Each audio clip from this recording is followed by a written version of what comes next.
Evening. Today is Monday, August 16th, 2021, 7 p.m. here in the City Council chambers. Officially call the meeting of the City Council to order. Ask Carla to conduct the roll call, please. Beaufore. Here. Drenkow. Here. Kangas. Here. Meyers. Here. Rathe. Here. Schneider. Here. And Birgen is absent. That would be correct. Thank you, ma'am. Rise for the Pledge of Allegiance, please. I pledge allegiance to the flag of the United States of America and to the republic for which it stands, one nation, under God, indivisible, with liberty and justice for all.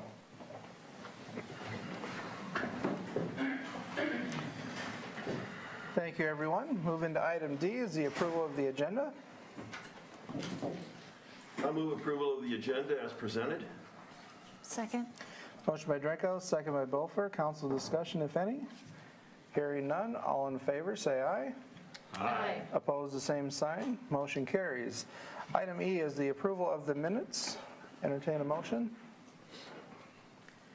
I'll move to approve the July 26, 2021 study session minutes and the August 2nd, 2021 regular meeting minutes. Second. Motion by Meyers, second by Rathe. Council discussion, if any. Hearing none, all in favor say aye. Aye. Opposed, the same sign. Motion carries. Item F is our guest councilperson for the month of August is Dr. Debora Johnson-Ross. Welcome aboard. Thank you. Can you hear me? I can, most definitely. I know Dr. Birgen is not here tonight, but I'm Debora Johnson-Ross. I am the new Vice President of Academic Affairs and Dean of the Faculty at Wartburg College. I'm very happy to be here tonight, and my purpose is to listen. I will tell you that by training I do happen to be a political scientist, although I do not study American politics. Okay. I'm an Africanist by training. So I'm happy to be here, and I will listen.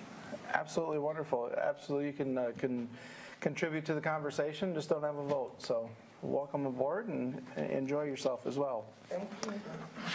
Move into item G is a presentation of plaque of appreciation to the former Board of Adjustments member, Al Charlson. Carla's going to go get it.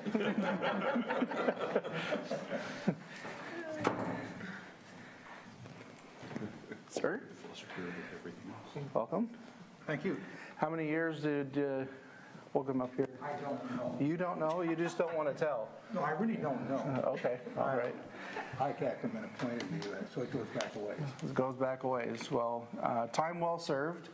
I'm sure you've seen a lot of things, just like your board chair there, or commission chair, Pete has as well. So we appreciate everybody's tenure of service to the community. Certificate of appreciation dated today, the 16th. So Okay, congratulations, sir. We'll get a picture here for the newspaper they'll want there. Okay. Oh, sure. Make sure it's you behind there. So Actually, it's better with a mask on, but there you go. If you have any words you'd like to share, you can surely take the podium there and share any accolades of thanks or anything you'd like. I'd like to thank the council and the administration of the city for the opportunity to be a member of the Board of Adjustment. And I really don't remember how many years. Pete, been on there longer than I have. He may remember, but I don't for sure. I want to thank my fellow board members who really made this a good experience. I want to thank Isaac Peasley and his predecessors who consistently came in, gave us good guidance, good information, and the basis from which we could act. And then I was going to, and we'll give a shout out to Pete Lampe, our longtime chair, because he really has kept the Board of Adjustment well organized, consistent, making sure that we adhere to the rules and the guidelines as we move forward from case to case. So Pete, thank you. Thanks again, Al.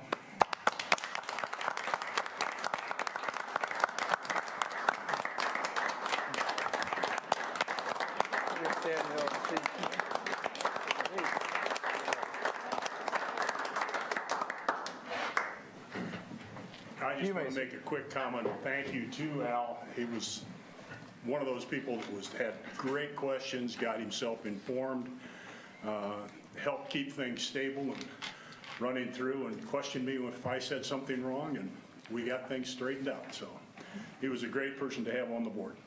Thank you for having me. Thank you. All right, move into item H, public comments for items not on the agenda. Ask that you please limit your comments to 5 minutes unless additional time is granted by the presiding officer. All remarks shall be addressed to the council as a whole and not to any individual member. So if you have any public comments, you can step forward to the podium, state your name and address, and share with your comments. Hello, good evening. I'm Mike Young. I live in Fairholme Addition. Just have two topics I just kind of want to go over with the council. As people drive by the fire station and go south, they notice a shelter that's gone up. And the word that I have heard, and you can correct me as I get done with this first topic, that we spent $365,000 on this shelter. And it kind of looks to me like it's been over-engineered. I was in construction for a number of years and seen steel go up and whatnot. But it looks to me like if Waverly had an F5 tornado wipe out the whole city, that would still be standing. And for a shelter, I don't know if that was a real good use of money, if that indeed was the figure. I know Tab Ray, when he was here, about his last year here or so, he was looking to get some improvements at the swimming pool in order to compete with Cedar Falls. And there was no monies available at the time. Well, last year we didn't even have the pool open, so we didn't have any expenses that way, very little anyway. And I don't know if that's on anybody's agenda to carry through with that initial improvement of the pool in the future or not. So that would, I think, maybe have been a good way to spend some money that way too. So is that figure approximately right? I believe it is. Okay. Approximation. And it's not a storm shelter. It's going to be open on the sides, correct? Just as it stands, correct. Yeah. So I don't know. That's a tough ball to swallow when everybody's looking at that and saying, "Holy cow, that's some massive steel stuff there." So that's that one. The one I'm more wanting to talk about is something you might be interested in. When is the city of Waverly going to step up and put red light cameras on our intersections? I drive probably only an hour and a half a week, total driving time through the town, and I consistently see 3 to 4 people running through red lights. And there's always those that say, well, if I get right on his back end, I'll just be like a train, even though he was already started in a long yellow. I'll just follow him and that should make it okay. Happens all the time. Every time I talk to somebody, they said, yeah, that happened to me last week. I had to wait. I couldn't go out on my green because there was somebody coming through on the red. I don't know. I think they'd probably pay for themselves the first year if we had them in here the way I see it. But I did follow a woman one day that went through one, I think it was up by McDonald's, going south. And I thought, well, I'm going the same way. I guess I'll see where she goes. And she pulled into a bank parking lot there to the south, and I pulled her on. I waited for her to get out. And I rolled my window down. I said, ma'am, did you know you blew through a full-bore red light back there? And she looked at me and she goes, yep. Turned around and went about her business. Like no big deal. So I can see there's probably at least 8 intersections in this city that could really use them.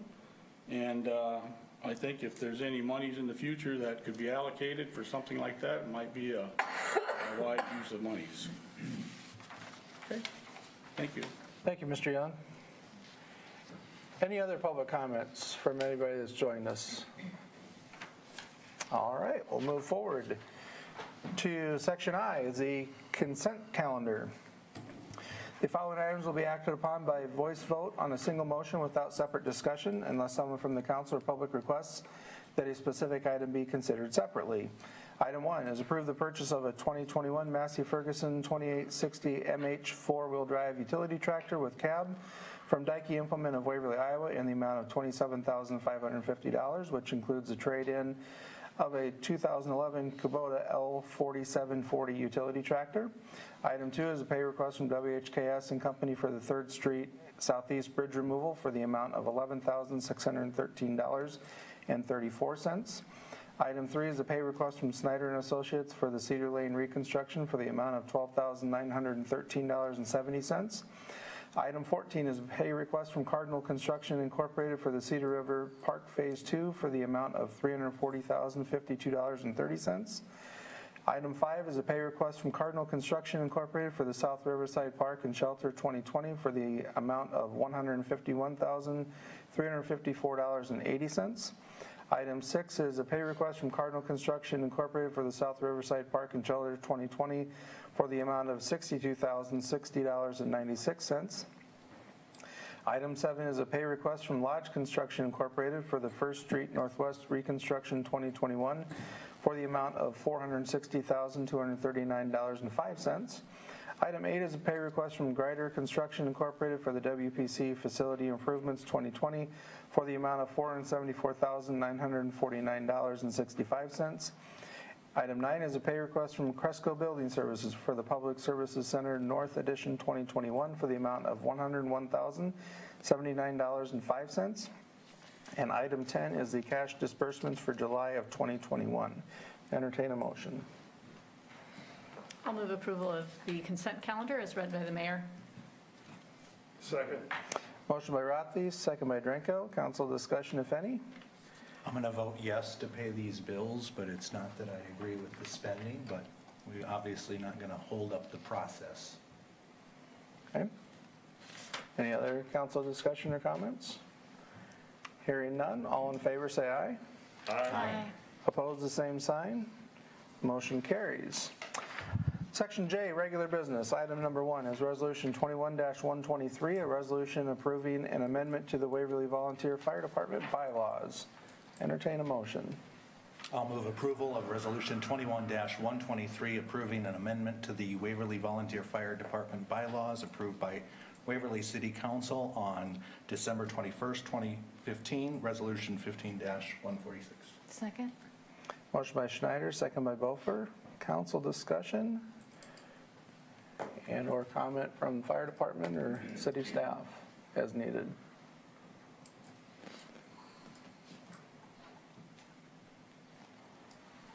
Hearing none. Roll call, Carla. Beaufore. Yes. Drenkow. Yes. Kangas. Yes. Myers. Yes. Rathe. Yes. Schneider. Yes.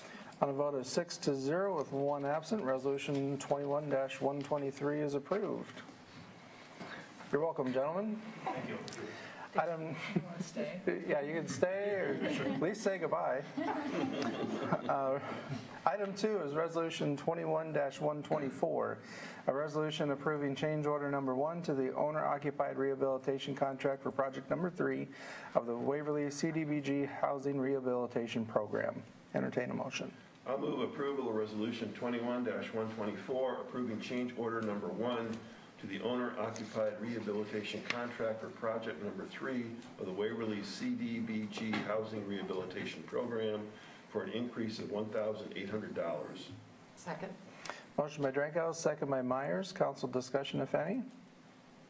We're probably going to see these in others, just with increases in materials, and do we allow for that in these? Is there a cushion?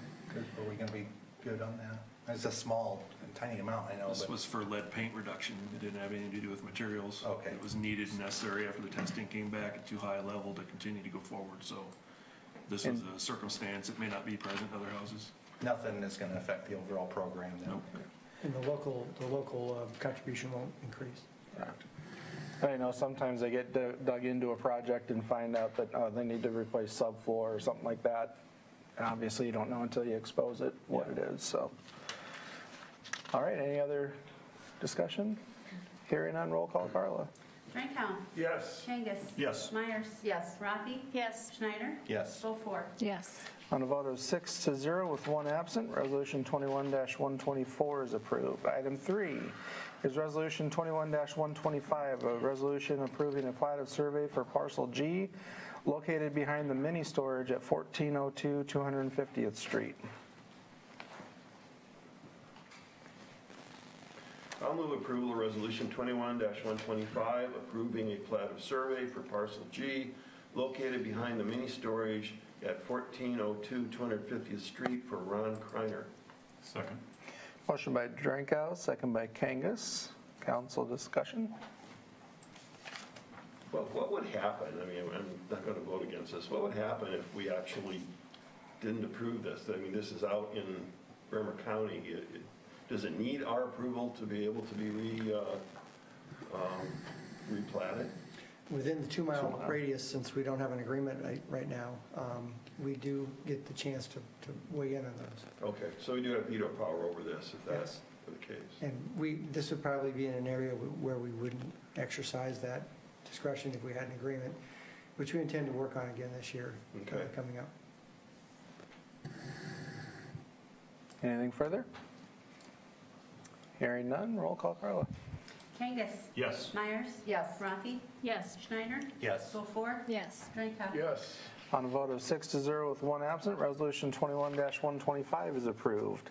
Item number 4 is Resolution 21-126, a resolution approving a memorandum of agreement between the United States Army Corps of Engineers, Iowa State Historic Preservation Office, and the Waverly Historic Preservation Commission regarding the removal of the 3rd Street Southeast Bridge over the Cedar River. Entertain a motion. I'll motion to approve the resolution 21-126, approving the memorandum of agreement between the United States Army Corps of Engineers, Iowa State Historic Preservation Office, and the Waverly Historic Preservation Commission regarding the removal of the 3rd Street Southeast Bridge over the Cedar River. Second. Motion by Beaufort, second by Drenkow. Council discussion.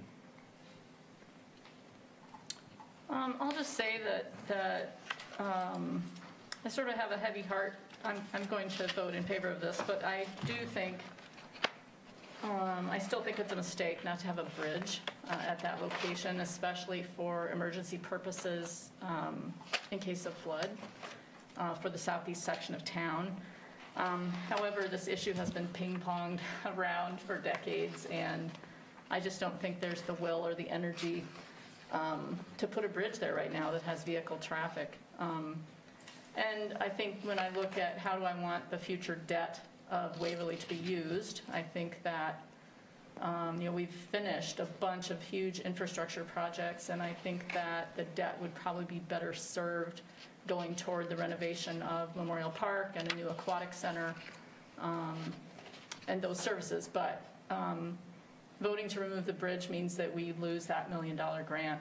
And so that's the main consequence, funding-wise, of voting. But so I just wanted to make that comment because I certainly have mixed feelings about never having a bridge there.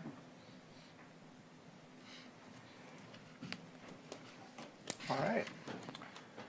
Hearing nothing further, roll call, Carla. Myers. Yes. Rathe. Yes. Schneider. Yes. Beaufore. Yes. Drenkow. Yes. Kangas. Yes.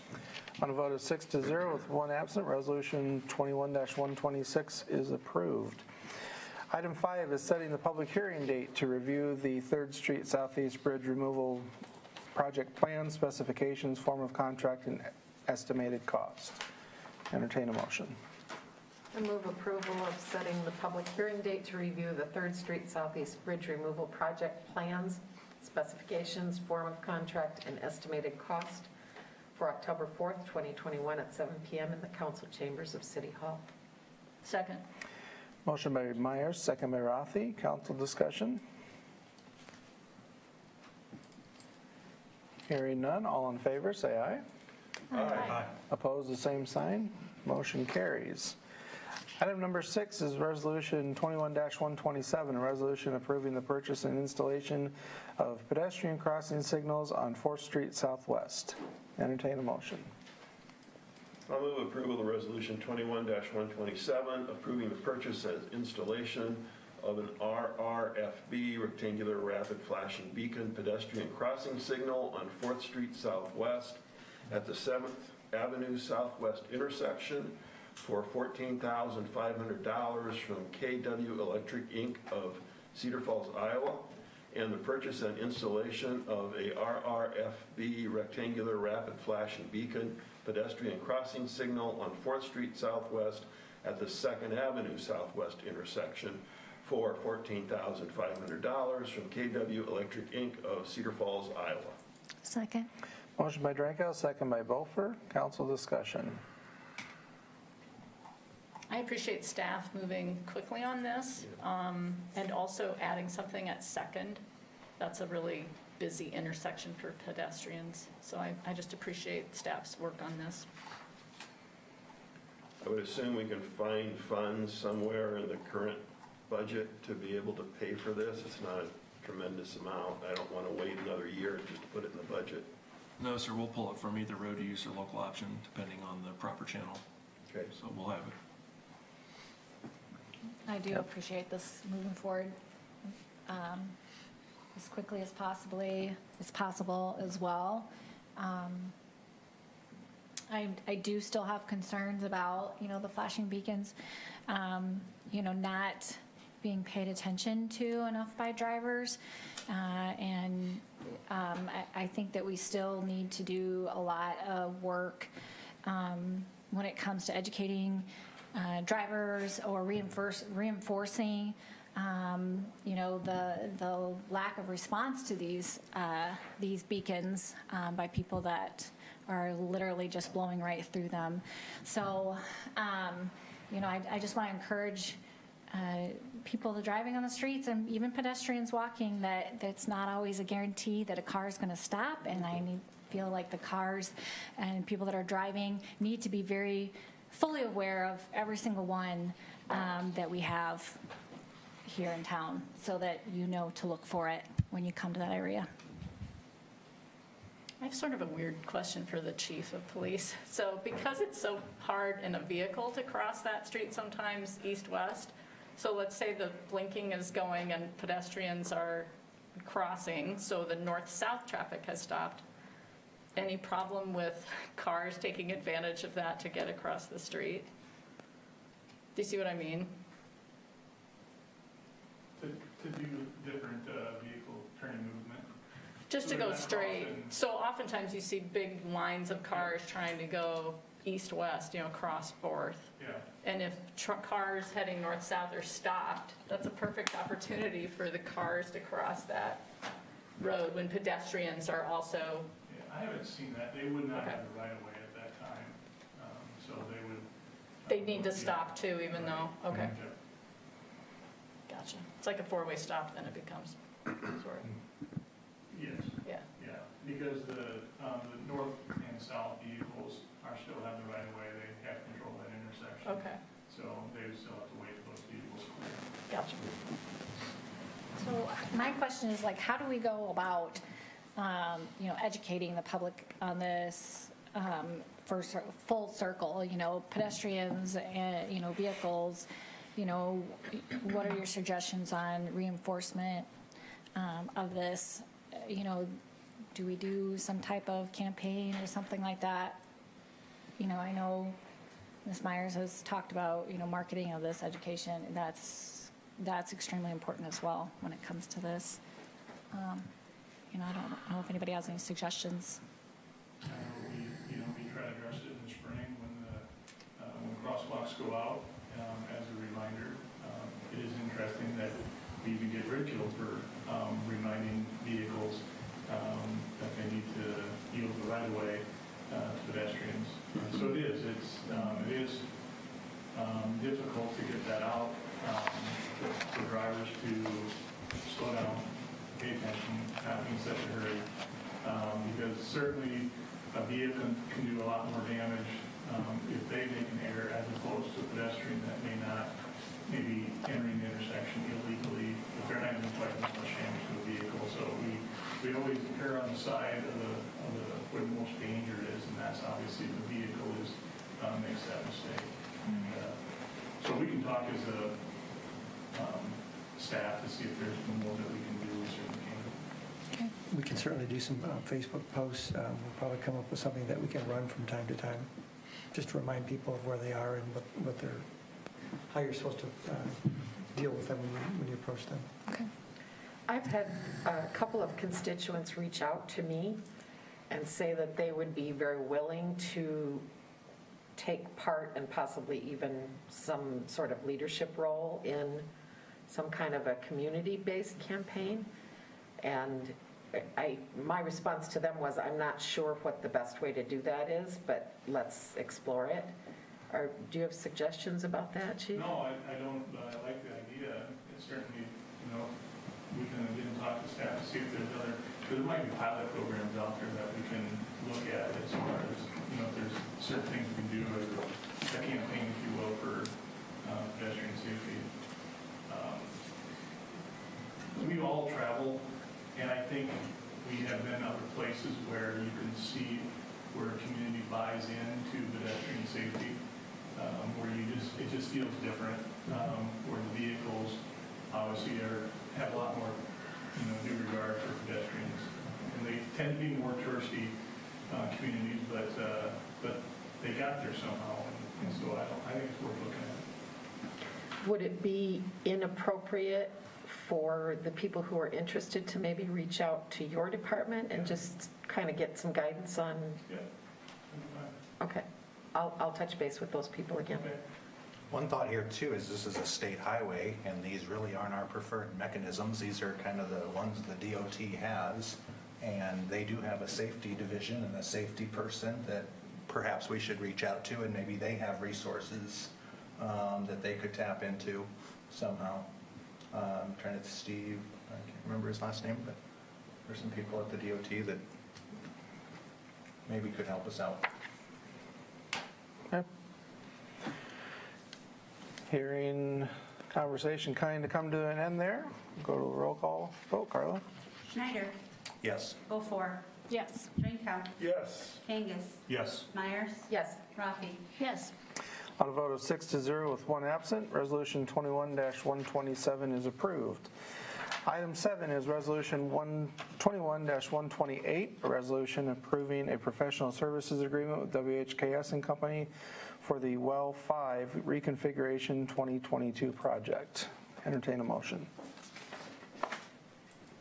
I'll move approval of Resolution 21-128, approving a professional services agreement with WHKS and Company of Rochester, Minnesota, for services associated with the development of plans and specifications for the Well 5 Reconfiguration 2022 project for the not-to-exceed amount of $28,200. Second. Motion by Rathe, second by Kangas. Council discussion, if any?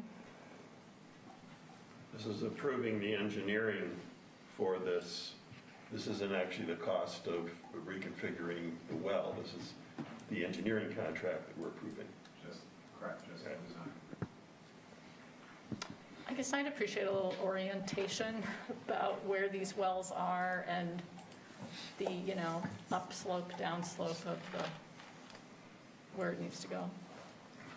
Yeah, so I've been thinking about how to provide a graphic that explains how our water distribution system is on basically two different zones, but they're kind of connected, or we need to connect them in such a way that we can take like well number 5 that typically serves the low system and move it to the high elevation system.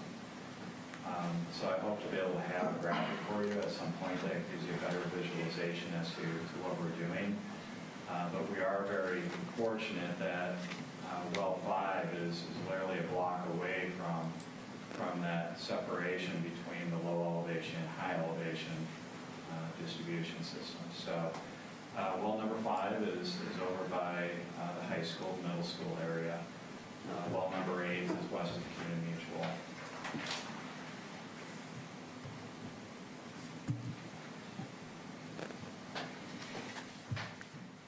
So is this a situation that has changed over time? The fact that 7 doesn't have enough capacity, or? Nope, that's always been that way. That was probably going to be quoted on this. Kind of a stinker of a well when they built it. It just, it's kind of like the soccer complex has a good production well, and the ball fields, just a few blocks away, we had issues until we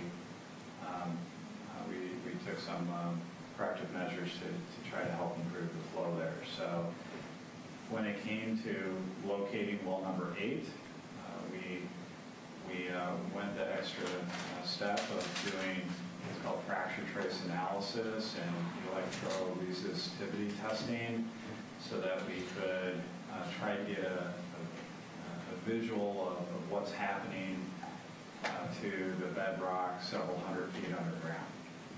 And so well number 8 actually did very, very well.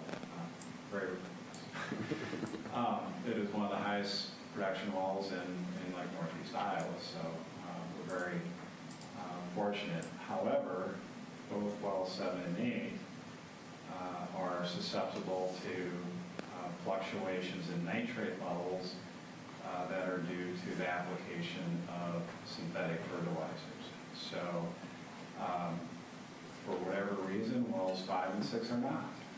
They've been very stable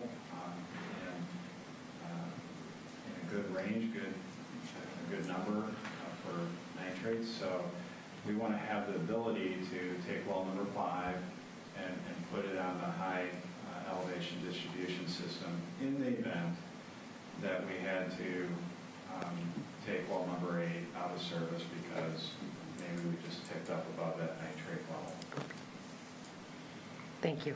And I hope to be able to provide a good visual here in the future. I'll work on that. So this is more than just using a divining rod? This is more than using the divining rod? Today it is, yes. Okay. Yes. I know this is going a little bit off course here, but Central Iowa Rural Water did the same process to locate their well.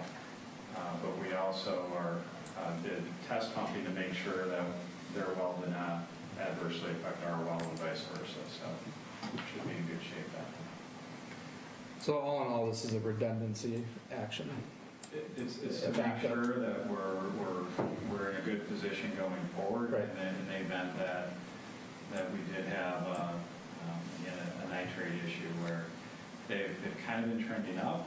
A good question is why is that? What are some of the influencers? Is it the lack of rain or is it rain? And how long does it take to push nitrates from the surface down into the groundwater? Is it a matter of days, weeks, months, years? Great question. We've asked the DNR and they kind of don't really get a good response. Okay. So Mike, the project across from Bartles to the west of Bartles, is that going to affect eventually the nitrate levels in these wells or not?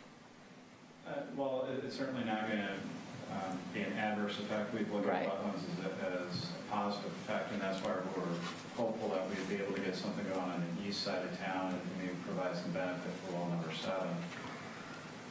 One of the things that we'd really like to see occur on the west side of town between the city limits and the bypass is for more cover cropping during the fall in the cornfields where come September when the corn stops growing and starts to dry out, that while the corn is still standing, they use aerial seeding to do radishes or I think it's like winter rye, something that they plant. And so that's already germinated, start to green up at the point that the combines go through and harvest the corn. So that holds nitrogen and nutrients, keeps them stable in the soil, and less chance of migrating into the groundwater or running off.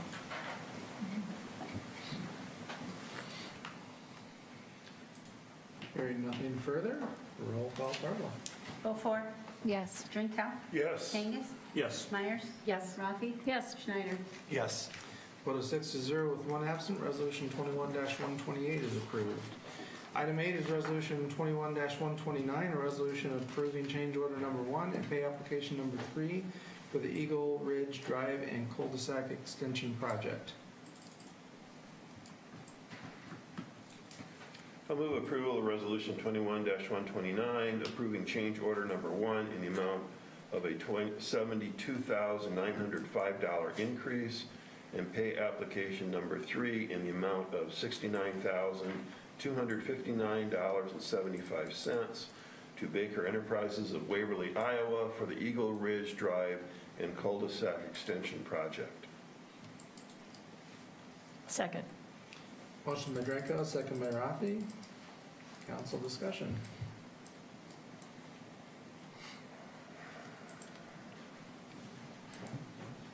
Hearing none, roll call, Carla. Drenkow. Yes. Kangas.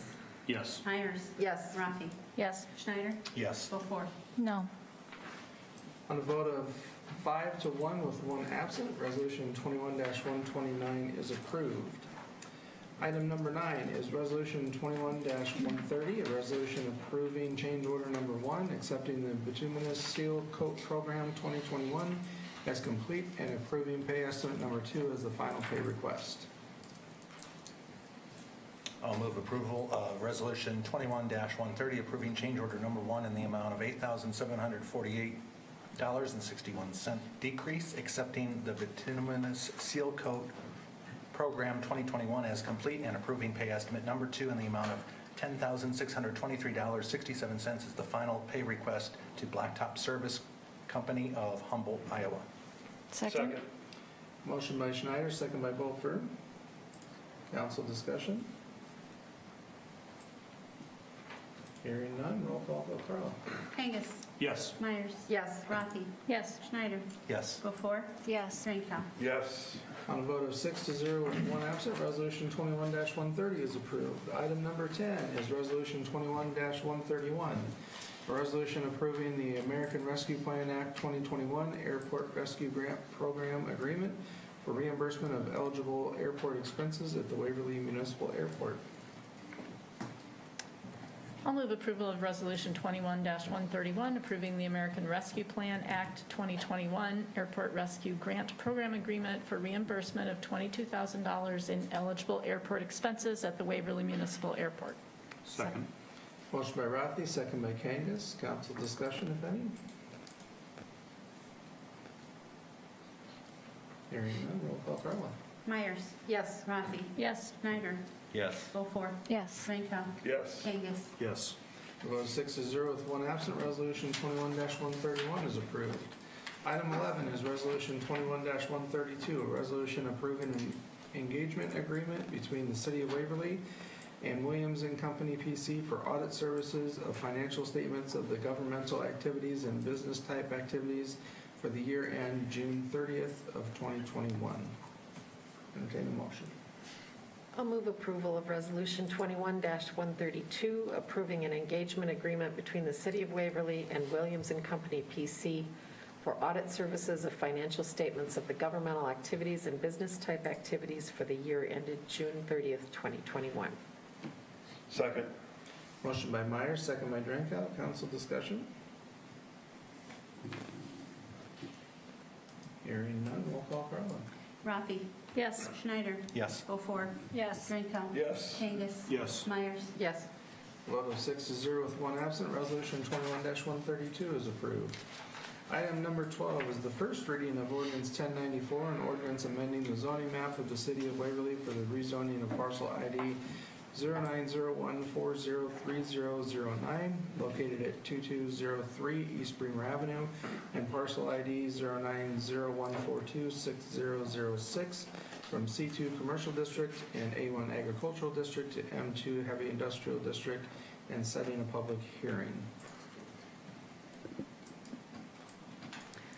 I would move approval of first reading of ordinance 1094, an ordinance amending the zoning map of the City of Waverly for the rezoning of parcel ID 0901403009, located at 2203 East Bremer Avenue, and parcel ID 0901426006 from C2 Commercial District and A1 Agricultural District to M2 Heavy Industrial District, and setting a public hearing for September 13th, 2021 at 7 p.m. in the City Council chambers at City Hall. Second. Motion by Kangas, second by Rathe. Council discussion. Am I reading this correctly, that there's not really anticipated any change in the use of that property? It's just being rezoned to reflect the current use? That's Correct. That's what they're doing. Thank So you. agricultural use is acceptable under M2. Yes. Okay.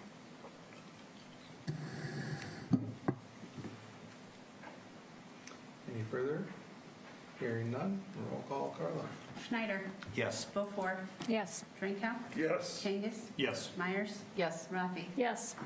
On a vote of 6-0 with one absent, the first reading of ordinance 1094 is approved. Item 13 is the third and final reading of ordinance 1092, an ordinance amending the zoning map of the city of Waverly for multiple properties abutting or located within the Dry Run Creek waterway and southwest and northwest Waverly to be rezoned to either R1 residential district or R2 1 and 2 family residential district or U1 environmentally sensitive protected district. Entertain a motion. I'll move approval of the third and final reading of ordinance 1092 as read by the mayor. Second. Motion by Drenkow, second by Rathe. Council discussion, if any. Hearing none, roll call, Carla. Beaufore. Yes. Drenkow. Yes. Kangas. Yes. Myers. Yes. Rathe. Yes. Schneider. Yes. On a vote of 6-0 with one absent, that third and final reading of ordinance 1092 is approved. Section K is reports from boards and commissions. Item number 1 is the Planning and Zoning Commission minutes of May 6, 2021. Item 2 is Planning and Zoning Commission minutes of June 3rd, 2021. Item 3 is Planning and Zoning Commission minutes of July 1st, 2021. Item 4 is the monthly financials of July 2021. And item 5 is a senior calendar for August of 2021, all received into the record. Section L is staff updates. Mr. Bronner. Garrett has a brief update tonight, sir. Thank you. Yep, just a quick update. As everyone knows, the rail trail is back fully open. About 3 weeks of cleanup. We did get it done a little quicker than we thought, so it actually opened that Friday before we were hoping for the next week. But just a couple of quick numbers. Staff ended up spending about 467 staff hours out there. And so special thanks to our vegetation management department, because both Eric Shares and Patrick Rancliffe were out there for 3 weeks straight every day. And then, you know, our seasonals helping out, and then a couple of our parks employees as well. So it is back open, and from what I hear, we're actually getting some good comments on it. So it's good to hear. Thank you. Thank you, sir. That's all we have tonight, sir. Thank you. Next section is city council comments. We'll start over here with Ms. Beaufort. Nothing tonight. All right. Ms. Rathe? Nothing from me. Ms. Myers? Nothing for me. Mr. Schneider? I've been quiet for too long. I was at Waverly Utilities, and I don't know if anyone heard there was a fire in one of the generators. Actually, if I showed you a picture of it, it's not too exciting. It was all pretty well self-contained. As I understand, it's up to insurance and shouldn't affect us if we go down, because we can generate way more than what we ever need, even on a peak day. So especially going into winter, but I know it's something that the board will have to look at. You know, are we going to replace that, repair that? I don't know what the options are at this point, but we're covered there. Rich, I was speeding coming into the meeting. I did 31 and a 25 on Lover's Lane, and I'm going to admit to it. And did we have paint on is that on the project docket for that? Is that something that's going to have to take council action? Because I think that would help, at least, might not, it would slow the traffic a little bit. It wouldn't fully take care of a speeding problem there, but it'd at least make drivers aware of how fast they're going, be able to see that, and I think, you know, provide a buffer between that and, you know, perhaps we have to wait for, you know, I know we have the top end of that project there too, but it would look a little more complete for reasonably inexpensive. So anyway, that's all I had. Mr. Drenkow? Yeah, well, While Mr. Young was speaking, he's left, I think. Yeah. Okay. Yeah, I have to agree with him. I have seen a lot of people sneaking through red lights and doing a lot of things that they shouldn't be doing. And unfortunately, Waverly is not a town that is particularly pedestrian friendly. And as the chief of police said, there are towns that are pedestrian friendly. And I don't know how to go about or even how to attempt to go about having people be more aware of watching for people who are not in an automobile. I hope that the flashing lights that we're installing on 4th Street will be helpful. Some part of me is afraid that someone thinks that they're going to hit the lights and take off across the street, and if there's a car coming, they're not going to stop. You're going to lose that contest. Even if you have the right of way, the car outweighs you, and it's not going to be a good outcome. But I really hope that the flashing lights that we have on 4th Street are going to have an effect. I know they have been helpful on Bremer Avenue. Traffic does stop, not all the time. I have seen people, whip right through a flashing yellow light, even with somebody in the crosswalk, they've gone through it. So it's scary, and I don't know what to do about bad drivers. If we could pass a law that said, or an ordinance that said everyone in the city of Waverly will be a good driver, that would be fantastic. Unfortunately, we don't have the power to wave that magic wand. So I just hope that people will pay attention and realize that cars are not the only things that are out there on the streets. You've got pedestrians, you've got bicycles, you've got kids on skateboards, you've got all kinds of stuff out there. So, be aware of it. If there's a flashing light, pay attention to it and look for people. If you're crossing the street, be safe. Don't expect that car is going to stop just because you want them to. So, sorry, I'm taking people's time here. We've had a few minutes, but yeah, I don't know how you can correct people who are just bad drivers.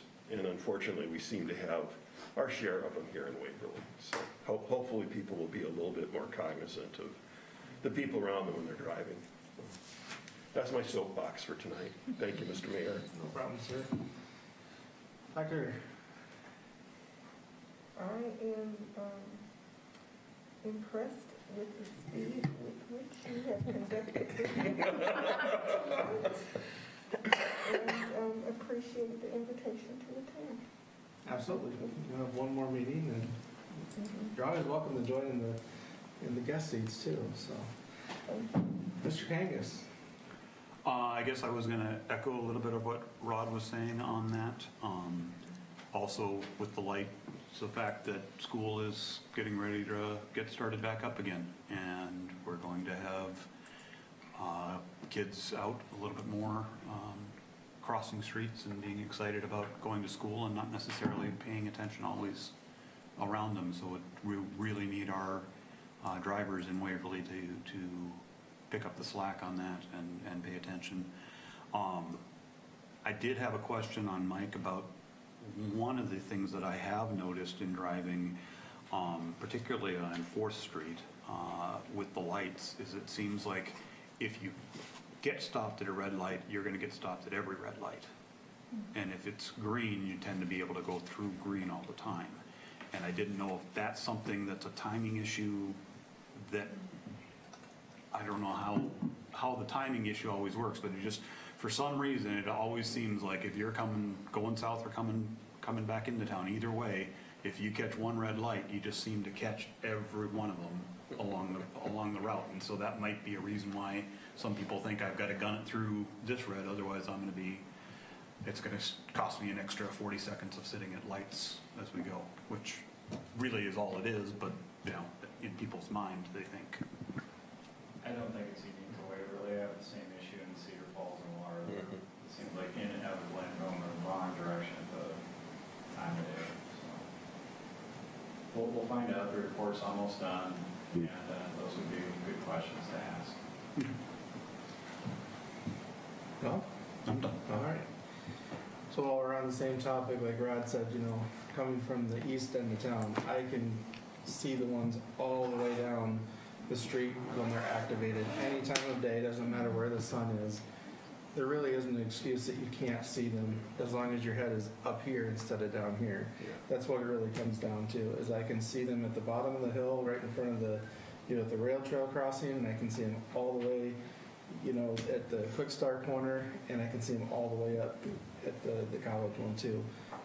So I just don't believe the excuse that we can't see them. It's just taking the action to pay attention to be able to notice them. So with that, I do want to say thank you to the police department. I did take notice, I believe it was during the fair, for a period of time there was an officer parked at the 5th Street crossing on 4th, kind of monitoring pedestrian crossing during some of the high profile times, like before the main events, like the Combine Derby, that type of stuff. I don't know if it was every day, but I only saw it on one occasion.